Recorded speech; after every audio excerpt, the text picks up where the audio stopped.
मैथिली दुल्हन। इसके मनमोहक गीत जरूर सुने। यदि अच्छा लगा तो चैनल सब्सक्राइब जरूर करें।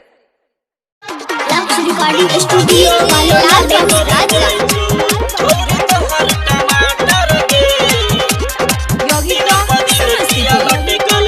Singing by Rupesh Singh.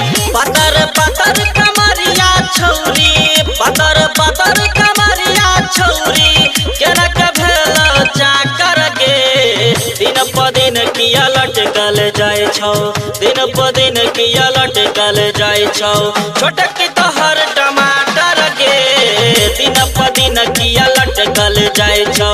छौरी दान टमाटर गे, दिन प दिन किया लटकल जाय छौ।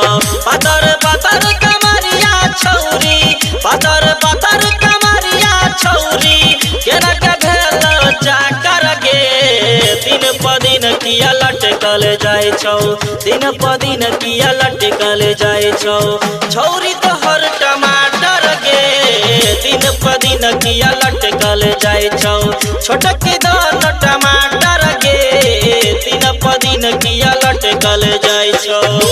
लाल लक्ष्य रिकॉर्डिंग स्टूडियो मालोला बेगूसराय।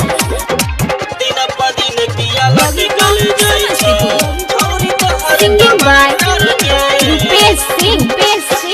छौरा जार में बनबै छही वीडियो टिकटॉक गे।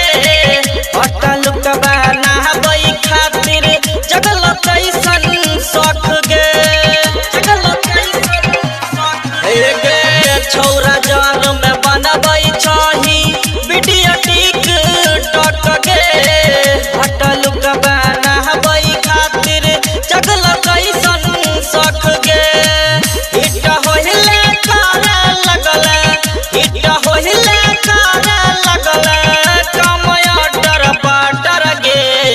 दिन प दिन किया लटकल जाय छौ, दिन प दिन किया लटकल जाय छौ। छोटक तोहर टमाटर गे, दिन प दिन किया लटकल जाय छौ। छौरी दान टमाटर गे, दिन प दिन किया लटकल जाय छौ। लाल राजा किया लटकल जाय छौ। छौरी तोहर टमाटर गे, किया लटकल सिंगिंग बाय रुपेश सिंह। जज खेला खेलै छही छौरी के कुमार में। कोनो दिन त जइनिए जइतौ सैया ससुरार में, सैया ससुरार सुने।